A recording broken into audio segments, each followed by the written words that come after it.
வணக்கம். புயலுக்காக தள்ளி போன எங்களோட மிஸ் யூ படம் இப்போது அருமையான ஒரு புயல் இல்லாத மழை இல்லாத ஒரு புது டேட்டை நோக்கி உங்கள் முன்னாடி வந்து நிற்கிறோம். ரொம்ப சந்தோஷமான தருணம் எங்களுக்கு. மிஸ் யூ படம் பற்றி நான் உங்களோட லாஸ்ட் சந்திப்புலேயே சொல்லியிருந்தேன். ரொம்ப பாசிட்டிவான, ரொம்ப சாஃப்டான, அழகான ஒரு படம். அண்ட் நம்மளை சுற்றி இருக்கிற காலத்தில் இருக்கிற நெகட்டிவிட்டியை ஒரு பக்கம் பார்க்க, நிறைய வன்முறை சார்ந்த படங்கள் நம்ம தியேட்டரில் பார்க்குற ஒரு காலமாக பார்க்க, இந்த மிஸ் யூ படம் வந்து ரொம்ப வேறுபட்ட ஒரு அனுபவமாக இருக்கும்னு நான் நம்புகிறேன். மிஸ் யூ படம் வந்து அவங்க சொன்ன மாதிரி மழை காரணத்துக்காக நாங்கள் தள்ளுறப்போ முக்கியமான ஒரு தேங்க்ஸ் வந்து எங்கள் ப்ரொடியூசர் சாம் மேத்யூக்கு சொல்லணும். பிகாஸ் உங்களுக்கே தெரியும், ஒரு படத்தை தியேட்டருக்கு எடுத்துகிட்டு போகிறது எவ்வளோ கஷ்டமான ஒரு விஷயம். ஆல்மோஸ்ட் ஒரு வரம் கிடக்கிற மாதிரி நாங்கள் இன்றைக்கி பார்க்குறோம் அது. ஸோ அப்படிப்பட்ட ஒரு நல்ல டேட் கிடச்சி, அதுக்கப்புறம் ஜஸ்ட்டில் அந்த டேட் ஐயோ நம்ம தள்ளி போகிறோமேன்னு ஒரு ஃபீலில் இருந்தோம். அண்ட் நீங்களே பார்த்தீங்க அந்த 4 நாள் எப்படி மழை பெஞ்சுது, எல்லாருமே ரொம்ப கஷ்டப்பட்டாங்க. ஆனால் லக்கிலி அதை தாண்டி கடந்து வந்திருக்கோம். ஸோ ஹேட்ஸ் ஆஃப் அகெயின் நம்மளோட மக்களுக்கு for again showing that they're resilient and they're able to stand up against the weather. என்ன இருந்தாலும் we stand together. And December 13 வந்து ஒரு ரொம்ப அருமையான டேட்டு. அண்ட் யூஸ்வலாக ஃப்ரைடே த 13th ஹாரர் படங்களுக்கு சொல்லுவாங்க. பட் என் வாழ்க்கையில் இந்த படத்தில் வந்து ஹாரரும் லவ்வும் ஒரே படம் தாங்கிற மாதிரி தான் ஒரு ஜோக் இருக்குது. ஸோ அதே ஃப்ரைடே த 13th அன்றைக்கி ஒரு ஹாரர் படம் இல்லாமல் ஒரு லவ் ஸ்டோரியோடு உங்கள் முன்னாடி வரும். அண்ட் இந்த படத்தில் என் கூட ஒரு மிகப்பெரிய ஆக்டர்ஸ் பட்டாலுமே நடிச்சிருக்காங்க. இன்றைக்கி அவங்க வர முடியல, பட் அவங்களை நாங்கள் மிஸ் யூ சொல்லிக்கிறோம். முக்கியமாக கருணாகரன், பாலசரவணன், லொல்லு சபா மாறன், சஸ்திகா, பொன்வண்ணன் சார், ஜெயபிரகாஷ் சார், இவங்க எல்லாருமே இந்த படத்தில் ரொம்ப அருமையாக நடிச்சிருக்காங்க. அண்ட் ராஜசேகர் இப்போ வரப்போ கூட காரில் பேசிகிட்டு இருந்தார்.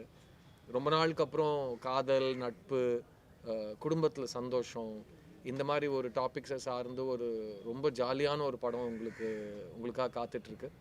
அண்ட் ராஜசேகர் சார் இந்த கதை என்கிட்ட ஃபஸ்ட் டைம் சொல்கிறப்போ எனக்கு கதையாக ரொம்ப பிடிச்சிருந்தது. ஏன்னா நீங்கள் லைன் கேட்டிருக்கீங்க, உலகத்திலே பிடிக்காத ஒரு பொண்ணுக்கிட்ட போய் லவ் சொல்கிற ஒரு ஹீரோ, அண்ட் அதை சுற்றி அவனோட ஃப்ரெண்ட்ஸும் அவனோட குடும்பமும் அதை எப்படி ஏற்றுக்கிறாங்க, அதை எப்படி சப்போர்ட் பண்ணுறாங்களா, எதிர்க்கிறாங்களாங்கிறது கதையோட முக்கியமான அம்சமாக இருக்கும்.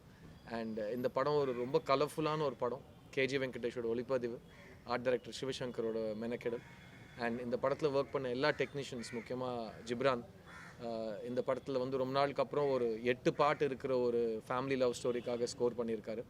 அண்ட் படத்தில் music at the same time songs ரெண்டுமே ரொம்ப அருமையாக வந்திருக்கு. அண்ட் இது வந்து எனக்கு நான் நீண்ட காலங்களுக்கு அப்புறம் ஒரு ஃபுல் ஃப்ளெட்ஜட் ரொமான்டிக் ஃபிலிம் பண்ணுறேன். ஸோ ரொம்ப குளிர்ச்சியான ஒரு அனுபவமாக இதை நான் பார்த்தேன். அண்ட் அந்த குளிர்ச்சியான அனுபவம் வந்து என்னோடய ஆடியன்ஸும் எங்கள் கூட ஷேர் பண்ணுவாங்கன்னு ரொம்ப கான்ஃபிடென்ட்டாக இருக்கும். முக்கியமாக ஒரு நல்ல படத்துக்கு நல்ல படங்கிற அடையாளம் ஆடியன்ஸ் தான் கொடுப்பாங்க. அவங்க தான் ஃபைனல் ஜட்ஜ். ஸோ அவங்களுக்கு இந்த படம் காட்டுறதுக்கு ரொம்ப ரொம்ப ஆவலாக இருக்கும். பட் முக்கியமாக அவங்கக்கிட்ட இந்த படத்தை எடுத்துகிட்டு போகிறதுக்கான முக்கியமான ஒரு காரணம் நீங்கள். அண்ட் எங்களுக்கு ஒரு வழிகாட்டியாக இருந்திருக்கீங்க.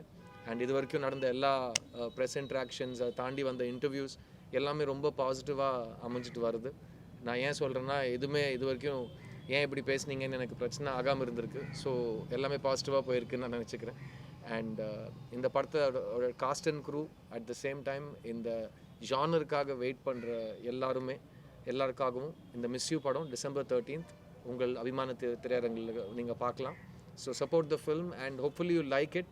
படம் பிடிச்சா நிறைய பேர்கிட்ட சொல்லுங்கள் இந்த படத்தை பார்த்தீங்கன்னு. அண்ட் முக்கியமாக எனக்கு ரொம்ப சப்போர்ட்டாக இருந்த family audiences as well as female audiences, அவங்களுக்கு இந்த படம் மற்ற படங்களோட கண்டிப்பாக அதிகமாக பிடிக்கும்னு நான் நம்புகிறேன். பிகாஸ் இது யூ சர்டிஃபிகேட், ஒரு கட் ஒரு மியூட் கூட இல்லாத ஒரு படம். ஸோ எப்படி எழுதினாரோ அப்படியே எடுத்திருக்கோம், எப்படி எடுத்தோமோ அப்படியே சென்சர் பண்ணோம், எப்படி சென்சர் பண்ணாங்களோ அப்படியே தேட்டரில் நீங்கள் படம் பார்க்க போகிறீங்க. So miss you December 13th எங்கள் புது டேட், எங்களோட பெஸ்ட்டு டேட். இந்த வருஷம் முடியறதுக்குள்ளே எங்களுக்கு ஒரு மிகப்பெரிய சந்தோஷமான ஒரு தருணம் காத்துட்ருக்குன்னு நாங்கள் நம்புகிறோம். Fingers crossed. அண்ட் தியேட்டரில் சந்திக்கலாம் December 13th. Miss you. S. இப்போ வந்து பார்த்தீங்கன்னா அர்ஜென்ட் ப்ரெஸ் மீட் வச்சிங்க. ப்ரெஸ் மீட் இருக்கும்போது இங்கே இருக்கக்கூடிய யூடியூபர்ஸ் தான் ஃபுல்லாக நிறைய பேர் வந்திருக்காங்க. Okay sir. ஸோ இப்போ படம் இன்றைக்கி பார்த்தீங்கன்னா பெரிய படம் புஷ்பா ரிலீஸ் ஆயிருக்கு. இன்னொரு படம் வந்து ஃபேமிலி படம்னு சொல்லிட்டு ஒரு ரிலீஸ் ஆயிருக்கு. இப்போ தேட்டர் ரிவ்யூ வந்து போகும்போது இந்த யூடியூபர்ஸ்லாம் வெளியில் இது பண்ணுறாங்க அப்படின்னு சொல்லி ஒரு தகவல்.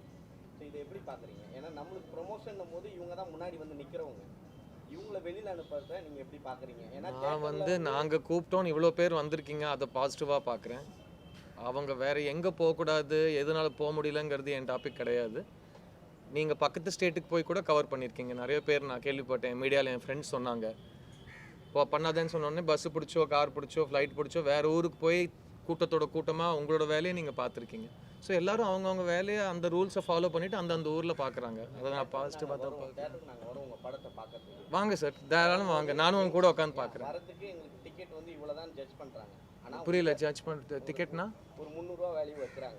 சரிங்க. வைக்கும்போது உள்ளே நாங்கள் படம் பார்க்க வரும்போது பார்த்தீங்கன்னா ஸ்நாக்ஸ் இதெல்லாம் எடுத்துக்கும் போது ஃபேமிலியாக படம் பார்க்க வரும்போது ஒரு 2000 ஆயிடுது. பார்க்கிங் சொல்கிறாங்க, அதுக்கு தனியாக 100 ருபீஸ் போடுறாங்க. ஸோ இதெல்லாம் அவங்க கம்மி 22 வருஷமா நடிச்சிட்டு இருக்கேன். 22 வருஷமா மாறாத ஒரு சூழலை பற்றி நீங்கள் சடனாக என்கிட்ட கருத்து கேட்டிங்கன்னா நான் என்ன சொல்கிறதுன்னு எனக்கு தெரியல. இல்லை நான் சரி உங்களுக்கு நான் ஸ்பான்சர் பண்ணுறேன், உங்களுக்கு கம்மி ஆகிடும்ல, அதுக்கு தவிர நான் என்ன பண்ணுறது? எல்லாருக்கும் என்னால் ஸ்பான்சர் பண்ணுற அளவுக்கு எனக்கு வசதி கிடையாது. நீங்களும் அனுப்பலாம், நான் உங்களுக்கு பாப்கார்ன் வாங்கி கொடுக்குறேன். இல்லை சார், ஃபேமிலி ஆடியன்ஸ் எப்படி டிக்கெட் சார் அவங்க பரம்பரையாக டிக்கெட் வாங்கி தேட்டருக்கு வந்துட்டு இருக்காங்க சார். பாப்கார்னுக்காக தேட்டருக்கு வரதை நிறுத்திடல, நீங்கள் நிறுத்திருக்கலாம், அவங்க நிறுத்தல. ஸோ எனக்கு இந்த என்ன கருத்து சொல்கிறதுன்னு தெரியல. இல்லை எனக்கு இதுக்கும் எனக்கும் என்ன சம்மந்தம்னு புரியல. இல்லை நான் சொல்லவே இல்லை, எதுவுமே சொல்லவே.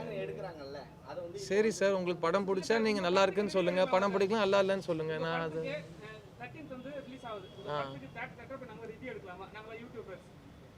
புரியல, கேள்வியே புரியல. ஆக்சுவலாக அது வந்து ஒரு யூனியனாக சம்மந்தப்பட்டு ஒரு முடிவு எடுத்திருக்கிறாங்க. இது வந்து ஒரு எங்களோட படம், எங்கள் படத்தை பொறுத்த வரைக்கும் எல்லாரும் வந்து பாருங்கள், ரிவ்யூ பண்ணுங்கன்னு தான் நாங்கள் நினைக்கிறோம்.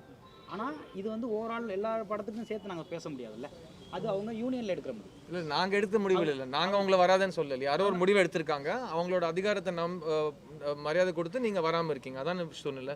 இது ரெண்டுத்தையும் நான் இல்லையே. அப்போ அவங்க தானே டாப். கோர்ட்டு சொல்லியிருக்கிறது வந்து ரிவ்யூ நம்ம பண்ணலாமா கூடாதுன்னா தியேட்டர்ல போய் எடுக்க கூடாது அப்படிங்கிறது கோர்ட்டுக்கே போலது. அது இவங்கள அசோசியேஷன் டிசைட் பண்ணதான். சார் நான் நிறைய இன்டர்வியூஸை சொல்லியிருக்கேன். ஒரு படம் ரிலீஸ் ஆகிடுச்சுன்னா அது எல்லாருக்கும் சொந்தம் தான். நீங்கள் டிக்கெட் எடுத்து காசு கொடுத்து டிக்கெட் எடுத்து படம் பார்க்குறீங்கன்னா உங்களுக்கு கருத்து சுதந்திரம் இருக்குது, நீங்கள் என்ன வேணால் சொல்லலாம். அதுதான் எல்லா ரூல்ஸும், அதுதான் நம்மளோட ஐபிசியும் சொல்லுது இல்லையா. நீங்கள் கருத்து சுதந்திரம் இருக்குது, நீங்கள் போய் கருத்து சொல்லலாம். ஸோ அதில் எந்த மாற்றமும் இல்லை. அது கோர்ட் சொன்னாங்களா எனக்கு தெரியாது, பட் நாங்கள் சொல்கிறது அதுதான். நீங்கள் படத்தை வந்து பாருங்கள், பிடிச்சா பிடிச்சிருக்குன்னு சொல்லுங்கள், பிடிக்கலன்னா பிடிக்கலன்னு சொல்லுங்கள், அதுதான் சொல்ல போகிறீங்க. அதில் எந்த ஒரு தடையும் இல்லைல்ல. பட் அதுக்கும் பாப்கார்ன் செலவுக்கும் அவரோட பர்சனல் பிரச்சனைக்கெலாம் அதுக்கு நான் விடை சொல்லணும்னு கேட்கறது தப்பு இல்லையா. பாப்கார்ன் செலவுக்கும் நானும் என்ன சார் பண்ணுறது? ஹீரோக்கள் மேலே குற்றச்சாட்டு அவங்க நல்லா நடிக்கணும்னு தான், நல்லா நடிக்கலன்னு குற்றச்சாட்டு வரலாம் சார். புரியல சார். சார் அப்படின்னு பார்த்தா அதிகம் சம்பளம் வாங்குறவன் எல்லாத்த பற்றியும் பேசிக்கிட்டே இருக்கணும் சார். அவன் சம்பளத்தை வாங்குறது நிறுத்திட்டு எல்லாத்த பற்றியும் கருத்து சொல்லிட்டு இருக்கணும், அது கணக்கு கிடையாது இல்லையா. நீங்கள் ஒரு கேள்வி கேட்டீங்க, நான் சொன்னேன் ப்ளீஸ் படத்தை பார்க்க வாங்க, படத்தை ரிவ்யூ பண்ணுறது உங்களோட ரைட்ஸ். நீங்கள் யூடியூபர்ஸ் படம் பார்த்துட்டு படம் நல்லா இருந்தால் நல்லா இருக்குன்னு சொல்லுங்கள், நல்லா இல்லைனா நல்லா இல்லைன்னு சொல்லுங்கள். அதுவும் நீங்கள் உங்கள் ஸ்டைலில் சொல்லுவீங்க. நல்லா இருந்தால் இந்த மாதிரி படம் நான் பார்த்ததே இல்லைன்னு சொல்லுங்கள், நல்லா இல்லைனா இந்த மாதிரி படம் தயவு செஞ்சு பார்க்காதீங்கன்னு நீங்கள் சொல்கிறீங்க இல்லையா. அப்படியே சொல்லுங்கள், உங்களோட ஸ்டைல் என்னவோ அதை நீங்கள் உங்களோட சுதந்திரோட சொல்லிக்கோங்க. சார் நான் பிறந்ததுலேருந்து பேசிகிட்டு இருக்கேன் சார். அதை நீங்கள் நல்லா பேசுகிறீங்கன்னு நீங்கள் சொல்கிறீங்க, நிறைய பேர் அப்படி சொல்ல மாட்டாங்க.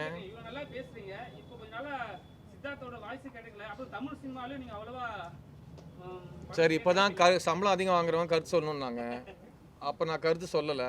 அப்படின்னா நான் அவ்வளோ அதிகமாக சம்பளம் வாங்கலன்னு அர்த்தமா? எனக்கு தெரியல. நான் எதுக்கு எனக்கு சம்மந்தப்பட்ட கருத்து நீங்கள் கேளுங்க, நான் என்னால் முடிஞ்ச அளவுக்கு நான் பதில் சொல்கிறேன். ஐயோ என்னங்க? ஓ இந்தியன் 2 உங்களுக்கு படமாக தெரியல? ஒரு வருஷத்துக்கு ஒரு படத்துக்கு மேலே நான் உங்களுக்கு படத்தை ஓகே சார். நான் தமிழ் சினிமாவில் இல்லைன்னு நீங்கள் எப்படி சொன்னீங்க? 6 மாதம் கூட ஆகலை. நான் கடைசியில் நீங்கள் பேசல சார். நான் என் வீட்டில் நிறைய பேசினாங்க சார். நல்லா நடிச்சடா, சூப்பர், கமல் சாரோட நடிச்சடா, சங்கர் சார் 2 படம் பண்ணிட்டடா, நிறைய பேர் சூப்பராக பேசினாங்க. நான் ஜெயிச்சிட்டு இருக்கேன், நீங்கள் என்னமோ சினிமாவில் இல்லைன்ட்டீங்க. என்ன சார் இது? தமிழ் சினிமாவா சார்? நான் தமிழ் சினிமாவில் மட்டும்தான் சார் இருக்கேன். என் வீடு சென்னையில் தான் சார் இருக்குது. நான் இங்கே தான் வரி கட்டுறேன், எல்லாமே இங்கே தான் பண்ணிகிட்டு இருக்கேன், இங்கே தான் தயாரிக்கிறேன் படம். வருஷத்துக்கு 2 படத்துக்கு மேலே கொடுத்தா அப்புறம் நீங்கள் நான் தமிழ் சினிமா இல்லைன்றீங்க. எனக்கு ஒன்றுமே புரியல சார். ஏன் குட் நியூஸ்? என் பொழப்பு இதுதான் சார், எனக்கு இதுதான் சார் குட் நியூஸ். நான் திரும்பவும் சொல்கிறேன், நாங்கள் கூப்பிட்டோம், எங்களை மதித்து இவ்வளோ கேமரா வந்திருக்கீங்க, அதுவே எங்களுக்கு குட் நியூஸ் தான் சார். எங்களுக்கு சாரி வி மிஸ் யூன்னு சொல்லிட்டு நீங்கள் வேற எங்கேயானு போயிருக்கலாம். உங்களுக்கு போகிறதுக்கு 10,000 இடம் இருக்குது. நீங்கள் என்ன மதிச்சு இங்கே வந்திருக்கீங்க. பட் அவர் ஃபர்ஸ்ட் நான் சினிமா தமிழ் சினிமாவில் இல்லைன்ட்டார். அதை நம்ம அப்புறமா பேசுவோம் பிரதர். என்னமோ தப்பான எதுவும் புரிஞ்சிட்டு இருக்கோம் நம்ம 2 பேரும். ஃபேமிலி ஷோவை கொடுப்பீங்களா இல்லை வெறும் சிறந்த ஸ்பீக்கர்? நார்மலாக சில நல்ல படம் வந்து இந்த மாதிரி ஃபேமிலி இல்லை சார், அதாவது ப்ரொடியூசர்ஸோட நிலைமை என்னன்னா நீங்கள் பார்த்தீங்கன்னா அந்த காலத்தில் வந்துட்டு எல்லா படத்துக்கும் எவ்வளோ பப்ளிசிட்டி பண்ணணும், எல்லா படங்களுக்கும் ஒரே சமமான பப்ளிசிட்டி நடக்கணும் அப்படின்லாம் நிறைய தயாரிப்பாளர் சங்கம் நம்மளுக்கு ஹெல்ப்லாம் பண்ணியிருக்காங்க இல்லையா. இன்றைக்கி டிஜிட்டல் காலத்தில் புதுசாக மார்க்கெட்டிங் ரூட்ஸ் தேடி போகிற ஒரு சூழ்நிலை இருக்கும். ஸோ ராஜசேகர் சார் சொல்லிட்டு இருந்தாரு, நிறையா ஃபேமிலி மெம்பர்ஸ், ஃபேமிலி ஆடியன்ஸஸ், அதே மாதிரி நிறைய கப்புள்ஸ், நிறைய யங் இன்ஃப்ளூயன்சர்ஸ், அவங்களுக்குலாம் obviously we will involve them இந்த மார்க்கெட்டிங் ஆக்டிவிட்டி. அந்த பிளான் இருக்குது. ரிலீஸ் அடுத்த வாரம் இல்லையா. அண்ட் ஆல்சோ ப்ரெஸ்ஸுக்கு அட்வான்ஸாகவே நான் போட சொல்லி ரெக்வஸ்ட் பண்ணியிருக்கேன். பிகாஸ் எங்ககிட்ட இருக்கிற ஒரே ஆசெட் படம் நல்லா வந்திருக்கு. ஸோ தைரியமாக அதை நான் உங்ககிட்ட 4 days 5 days முன்னாடியே போட்டு காட்ட சொல்லியிருக்கேன். அதுக்கப்புறம் உங்களுக்கும் அந்த டைம் இருக்கும் டு ரைட் உங்கள் கருத்தை எழுதி ஆடியன்ஸ் கிட்ட எடுத்துகிட்டு போகிறது. அதுதான் எங்களோட மெயின் வேயாக இருக்குது. ஏன்னா இன்றைக்கி இன்டர்நெட்டில் வந்துட்டு 10,000 குரல் கேட்குது. அதில் நிறைய குரல் பாட்ஸாக இருக்குது, ரியல் பீப்புளே இல்லை. எல்லாமே ஒரு வேறு என்னமெல்லாம் நடக்குது. அதுக்குன்னு அங்கே போய் நாங்கள் காசு செலவு பண்ண முடியாது இல்லையா. முடிஞ்ச அளவுக்கு பண்ணுற பப்ளிசிட்டி ஆடியன்ஸ் கிட்ட போய் சேரணும். அதுக்கு முக்கியமான ஃபஸ்ட்டு ரூட் நீங்கள், ரெண்டாவது ரூட் யூடியூபர்ஸ், இன்ஃப்ளூயன்சர்ஸ் அவங்க இருக்காங்க. மூணாவது இன்றைக்கி நிறைய புது ஐடியாஸ் சொல்லிட்டு இருந்தாங்க. 1 day பிஃபோரே பெய்ட் ப்ரிவ்யூ போடுற ஐடியா இருக்குது. ஸோ தட் யாருக்கான படம் 1 day பிஃபோரே பார்க்கணுன்னு ஆசையாக இருந்தால் அவங்க பார்க்கலாம். பிகாஸ் இன்றைக்கி நல்ல கருத்து, நல்ல ஒரு மெசேஜ் ஸ்ப்ரெட் ஆகிறதுக்கு டைம் ஆகுது. ஸோ நாங்கள் அட்வான்ஸாகவே அந்த நல்ல மெசேஜையும் நல்ல ரெஸ்பான்ஸையும் எடுத்துக்கிட்டு ஒரு எக்ஸ்ட்ரா 2 days ஆடியன்ஸ் கிட்ட அதை போய் சேர்க்க பார்த்தோம்னா எங்களோட ஃபஸ்ட் வீக்கெண்ட் நல்லா இருக்கும்னு ஒரு நம்பிக்கை இருக்குது. பிகாஸ் இது வந்து ஒரு நல்ல லாங் ரன் ஃபேமிலி படம். ஆனால் அந்த லாங் ரன் ஆகிறதுக்கு ஃபஸ்ட்டு டே ஈடுபடணும், எல்லாருக்கும் பிடிக்கணும். அவங்க போய் வீட்டில் லேடிஸு பசங்களை வா எல்லோரும் கூட்டிகிட்டு தியேட்டருக்கு போகலான்னு தைரியம் செலுத்துகிற அளவுக்கு படத்தோட ரிவ்யூ வரணும். அது வரும்னு நம்புகிறோம். அது உங்கள் கையில் இருக்குது.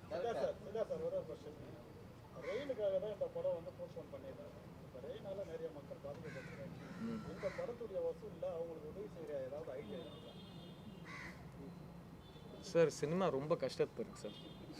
ப்ரொடியூசர் போட்ட காசு எடுக்கிறதுக்கே ரொம்ப தவம் கிடக்க வேண்டியிருக்கு சரிங்களா. ஸோ ஃபஸ்ட்டு சினிமாவை நான் காப்பாற்ற ட்ரை பண்ணுறேன். அதுக்கப்புறம் அதை தாண்டி என் ரியல் லைஃப்பில் நான் டெய்லி மக்களுக்கு ஹெல்ப் பண்ணிகிட்ருப்பேன். அதை நான் வெளியில் பேசி அதுக்காக பிரசுத்தம் தேட விரும்பலை. அவங்க லைஃப்பில் மற்றவங்களுக்கு ஹெல்ப் பண்ணுறதுங்கிறத அவங்க தானாக நினச்சி பண்ணிக்கிட்டோம். இதனால நீங்கள் புஷ் பண்ணீங்க, அதனால அவங்களுக்கு நீங்கள் கொடுங்க. என்னால் புயல் வரல. என்னால் நான் ஒரு வார்த்தை சொல்லி புயல் வந்து நிறைய பேர் பாதிக்கப்பட்டாங்கன்னா அந்த ரெஸ்பான்சிபிலிட்டி நான் எடுத்துக்கிறேன். என்னால் வந்த புயலுக்காக நான் ரெஸ்பான்சிபிலிட்டி எடுத்துக்கிறேன். என்னால் வராத புயலுக்காக நான் வந்து என் படத்தை வந்து வருஷம் ஃபுல்லாக என்னை சுற்றி தமிழ் சினிமா விட்டு போயிட்டீங்கன்னு சொல்கிற நபர்கள் இருக்கிற டைமில் நான் வந்து அப்பா என் 2வது படம் ரிலீஸ் ஆக போகுதுன்னு எதிர்காலத்தில் டைமில் வந்து மழை வந்து எங்களுக்கு அப்படியே ஐயோ அப்போ போச்சான்ற மாதிரி ஒரு ஃபீலிங் வந்துச்சு. அதை தாண்டி எங்கள் ப்ரொடியூசரோடு நாங்கள் சேர்ந்து நின்று அவர் வந்து சென்னை வெதர்மேனோட ஹெல்ப் எடுத்துக்கிட்டு பெரிய எக்ஸ்பர்ட்ஸோட ஹெல்ப் எடுத்துக்கிட்டு கண்டிப்பாக மழை வரும் இல்லை சார். பிகாஸ் இந்த தேதி பிடிக்கிறதுக்கே எங்களுக்கு 6 மாதம் ஆயிடுச்சு. அப்படி ஒரு 2 நாள் முன்னாடி தேதி தள்ளி போடுற அளவுக்கு நாங்களாம் பெரிய ஆளுங்க கிடையாது. நாங்கள் நம்புகிற கடவுள் ஒரே ஒரு கடவுள் தான், ஆடியன்ஸு. ஸோ அந்த ஆடியன்ஸ் ஃபஸ்ட்டு படம் காசு கொடுத்து படம் பார்த்து இந்த படம் நல்லா இருக்குது அந்த படத்தை ஓட வச்சாங்கன்னா அதுதான் எங்களை காப்பாற்றுற ஒரு கருவியை நான் பார்க்குறேன்னு தவிர அப்புறமா இதனால மற்றவங்களுக்கு ஹெல்ப் பண்ணுறது, டைரெக்டாக கனெக்ட் பண்ணுறது, I don't think it's a good comparison. Director ஆக்சுவலாக ரெட் ஜாயிண்ட் வாங்கியிருக்காங்க. ரெட் ஜாயிண்ட் வந்து இந்த டைட்டில் எப்படி இது பண்ணாங்க? ஏன்னா டைட்டில் வந்து இங்கிலீஷில் இருக்குது. அந்த மாதிரிலாம் ரூல்ஸ் எதுவுமே இல்லை சார். இங்கிலீஷ் ரூல்ஸ் வந்து இல்லை சார். இங்கிலீஷ் ரூல்ஸ்லாம் ஒன்றும் கிடையாது சார். இருக்கிற ரூல்ஸ் பற்றி பேசுவோம். இப்போ யூடியூபர்ஸ் போய் பேசக்கூடாதுன்னு அவங்க ரூல் போடுறாங்கல்ல, அந்த மாதிரி எந்த டைட்டில் வேணால் வச்சுக்கலாம். எதாவது டைட்டில் அவங்க ரொம்ப நல்லா இருக்குது டைட்டில் அப்படின்னு சொன்னாங்க சார். ஏன்னா ரெட் ஜாயிண்ட் ஒரு மிகப்பெரிய டிஸ்ட்ரிபியூட்டர்ஸ் இந்தியாவில். அவங்க ஒரு படத்தை பார்த்து வாங்குறப்போ அந்த படத்தில் இருக்கிற பாசிட்டிவ்ஸ் அவங்க சொல்லுவாங்க. அவங்களுக்கு டைட்டில் ரொம்ப பிடிச்சி தான் வாங்கினாங்க. டைட்டில் பற்றி இது வரைக்கும் ஒரு டிஸ்கஷன், இதுதான் ஃபஸ்ட் டைம் இந்த இங்கிலீஷ் டைட்டில்ங்கிறது ஃபஸ்ட் டைம் என் வாழ்க்கையில் இன்னைக்கு தான் கேட்குறேன். இது வரைக்கும் யாருமே இந்த கேள்வி என்கிட்ட கேட்கல. சார் நியூஸ் பேப்பர்ஸும் ஆங்கிலம் தான் சார். யூடியூப் ஆங்கிலம் தான் சார். இல்லை அவர்கிட்ட சொல்லிட்டு இருக்கேன். யூடியூபுங்கிறதும் ஆங்கிலம் தான். எல்லாத்துக்கும் நம்ம இப்படி விதண்டா வந்த பண்ணால் என்ன பண்ணுறது சொல்லுங்கள். நாங்கள் அதை இங்கிலீஷ் எதுக்கு கேட்கணும்னா கலைஞர் அவர்கள் சொன்னது தமிழில் பேர் வச்சிங்கன்னா வரி விலக்கு தரும் அப்படின்னு சொல்லியிருக்காரு. ஸோ அதை அவங்க ஃபாலோ பண்ணாங்களா இல்லை ஒருவேளை பரவாயில்லப்பா இப்போ இருக்க காலகட்டத்துக்கு இதெல்லாம் பண்ணலாம் அப்படின்றதுனால இதை வாங்கியிருக்காங்களான்னு தான் கேட்குறோம். நாங்கள் நீங்கள் ஏன் இங்கிலீஷில் வச்சிங்கன்னு நாங்கள் கேட்கல, அவங்கள கேட்குறோம். இல்லை அவங்க அந்த மாதிரி எதுவும் பார்க்கல. படம் பார்த்து பிடிச்சிருந்துச்சி.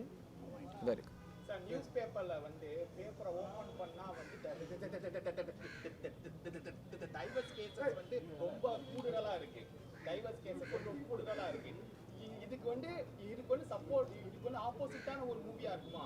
ஏன்னா ஒரு ஒரு லவ்வர்ஸ் பற்றின ஒரு மூவி சொல்கிறீங்க, ஒய்ஃப் ஹஸ்பண்ட் எப்படி இருக்குன்னு சொல்கிறீங்க. இதை பற்றின ஒரு எக்ஸாம்பிள் இருக்குமா? நீங்கள் படம் பாருங்கள் உங்களுக்கு பிடிக்கும். ஆக்சுவலாக நீங்கள் கேட்குறது அந்த ரிலேஷன்ஷிப்புக்கு அதுக்கான எல்லாமே படத்தில் இருக்கும். சார் நல்ல கேள்வி சார், தேங்க்யூ. ஏன்னா அடுத்த வாட்டி ஒரு திரும்ப ஏதாவது சொல்லிட்டு போகிறாரு. அடுத்த வருஷம் எனக்கு இந்த வருஷம் 2 படம் ரிலீஸ் ஆச்சு, அடுத்த வருஷம் 3 படம் ரிலீஸ் ஆகும் சார். அதில் வந்து 3 படம் ரிலீஸ், எல்லாமே 2 படம் ஷூட்டிங் முடிஞ்சிருச்சு, ஒரு படம் ஷூட்டிங் போயிட்டுருக்கு சார். அதில் ஃபஸ்ட்டு 2 படம் வந்து வைநாட் ஸ்டுடியோஸோட டெஸ்ட்டு சார். மாதவன், நயன்தாரா, நான் சேர்ந்து 3 பேர் சேர்ந்து நடிச்சிருக்கோம். அது ஃபஸ்ட்டு வரப்போகுது. அதுக்கப்புறம் சித்தார்த் 40 என்னோட 40வது படம் ஸ்ரீகணேஷ் டைரக்ஷனில், 8 தோட்டக்கள் டேரக்டரோட டைரக்ஷனில் போயிட்டுருக்கு. அது 2மே வந்து ஃபஸ்ட் ஹாஃப்லேயே எனக்கு ரிலீஸ் ஆகிடும் சார். இல்லை அவர் சொன்னார்ல, நியூஸ் பேப்பர் திறந்தா டிவோர்ஸ்ன்னு இருக்குது. என் வாழ்க்கையிலலாம் கல்யாணம் தான் இருக்குது. ஸோ ரொம்ப ஹாப்பியான தருணம். இன்னும் 1 மந்த் கூட ஆகலை. ஸோ நான் நியூஸ் பேப்பர் திறக்காமல் இருக்கிறது நல்லதுன்னு நினைக்கிறேன். பட் ரொம்ப நல்லா போயிட்டுருக்கு சார். ரொம்ப நன்றி கடன் பட்டிருக்கேன். ஏன்னா ஒரு நல்லது நடக்கிறப்போ அதை நம்ம ரெக்கக்னைஸ் பண்ணி கடவுள் புண்ணியத்து நல்லது நடந்ததுன்னு சொல்கிற ஒரு தருணத்தில் இருக்கும். I am very very happy. And உங்கள் எல்லாரோட ஆசீர்வாதமும் means a lot to me sir. நீங்கள் நெக்ஸ்ட் ப்ரெஸ் மீட் சார். நீங்கள் 7 கேள்வி கேட்டிங்க. நான் உங்களோட பர்சனல் இன்டர்வியூ அப்புறம் பண்ணிக்கிறேன். இல்லை அப்புறமா 7 நம்ம அடுத்த இன்டர்வியூவில் பேசுவோம். மற்றவங்களை பேச விடுங்க, கொஞ்சம் மற்றவங்களுக்கும் சான்ஸ் கொடுங்க. சொல்லுங்கள் பிரதர், சொல்லுங்கள் பிரதர், சொல்லுங்கள் பிரதர், சொல்லுங்கள் பிரதர். ரொம்ப நாள் உங்களை வந்து ஸ்க்ரீனில் பார்க்கணும், அழகு குறையாமே இருக்கீங்க. நீங்கள் பார்த்துருக்கீங்க, கமெண்ட்டே பார்த்துருக்கீங்க. ரொம்ப நாளாக இந்த மனுஷன் என்னதான் பண்ணுறான், உங்கள் அழகின் ரகசியம் என்ன சொல்லுங்கள். அழகின் ரகசியமா? அப்படியே இருக்கீங்க. சீக்ரெட். அவங்கள கேளுங்க, அவங்க சின்ன வயசுலேருந்து என் ஃபேனு. என் அழகின் ரகசியம் என்னம்மா? What is the secret? He doesn't even care actually. He's just himself. அதை பற்றி நான் பெருசாக யோசிக்கிறது இல்லை. அதுதான் சீக்ரெட் நினைக்கிறேன். நான் கண்ணாடி பார்த்து வளர்ந்தவன் கிடையாது. ஸோ அதை பற்றி நிஜமாக யோசிக்கிறது கிடையாது. அப்படி ஒரு ரகசியம் என்கிட்ட இருந்து என்னால் உங்களுக்கு பகிர்ந்துக்க முடிஞ்சால் நான் அதை வச்சு காசும் சம்பாதிச்சிருவேன். எனக்கு அந்த மாதிரிலாம் எதுவும் தெரியல sir. Okay sir, thank you. Okay, சொல்லுங்கள். என் படம் அடுத்த வாரம் ரிலீஸ் ஆகுது சார். சொல்லுங்கள். ஓகே. வந்து 5 மணி ஷோவெல்லாம் வந்து இப்போ பேன் பண்ணியிருக்காங்க இல்லையா? இப்போ வந்து வேற இதுல வந்து பார்த்தீங்கன்னா ஒரு லேடி இறந்துருக்காங்க. ஸோ அங்கெல்லாம் வந்து பேன் பண்ணாமல் போய்கிட்டு இருக்கு. ஸோ அதை பற்றி என்ன சொல்றீங்க? நம்ம படத்துக்கு It's not related. தமிழ்நாட்டில் ஷோ இல்லைங்க, 9 மணி ஷோ தானே சார். எந்த படத்துக்கும் 9 மணி ஷோ இருந்தது கிடையாது சார். எனக்கு என் படம் வந்து 11 o'clock ஃபர்ஸ்ட் ஷோ இருக்கும் சார். 10:30 மணி சில இடத்துல. நீங்கள் சொன்னது எங்களுக்கு கண்டிப்பாக வந்து பாருங்கள். 10:30 மணி ஆட்டம் இருக்கும். தயவு செஞ்சு வாங்க. எல்லாம் சேஃபாக இருக்கும். பெரிய கூட்டம்லாம் கூடாது அந்த நேரத்தில். சாதாரணமாக ஒரு படம் ரிலீஸ் ஆகுது, அந்த மாதிரி தான் ரிலீஸ் ஆகும். So December 13th miss you. ஒரு அழகான பாசிட்டிவான அனுபவம் உங்களுக்காக காத்துட்ருக்கு. ரொம்ப மெனக்கெட்டு ரொம்ப நாள் காத்து இந்த டேட்டை நாங்கள் பிடிச்சிருக்கோம். இதுக்காக ஹெல்ப் பண்ண எங்கள் ரெட் ஜாயிண்ட் டிஸ்ட்ரிபியூட்டர்ஸ்க்கும், எங்களோட partners T series for audio, Ayngaran for overseas distribution and Amazon prime எங்களோட டிஜிட்டல் பார்ட்னர்ஸ், எங்கள் எல்லாருக்கும் நாங்கள் தேங்க்ஸ் சொல்லிக்கிறோம். பிகாஸ் ஒரு டேட் மாற்றுறது அவ்வளோ ஈஸி கிடையாது. எல்லாரும் எங்களை சப்போர்ட் பண்ணியிருக்காங்க அண்ட் எங்கள் ப்ரொடியூசரை சப்போர்ட் பண்ணியிருக்காங்க. ஸோ புது ப்ரொடியூசர்ஸ், சாம் மேத்யூஸ் நியூ ப்ரொடியூசர், அவங்களுக்கு நம்மளோட சப்போர்ட் பண்ணுறது நான் ரொம்ப பாசிட்டிவாக ஒரு விஷயமா பார்க்குறேன். பிகாஸ் அப்போ தான் புது கதைகள், புது களத்தில் நம்ம படம் எடுக்கலாம். அண்ட் இந்த மிஸ் யூ படத்தோட ரெஸ்பான்ஸ் வச்சு அடுத்தது எப்போ மீண்டும் ஒரு காதல் பாசிட்டிவிட்டி நிறைஞ்ச படம் எடுக்கணுங்கிற முடிவு வந்து ஆடியன்ஸ் எனக்கு சொல்லுவாங்க.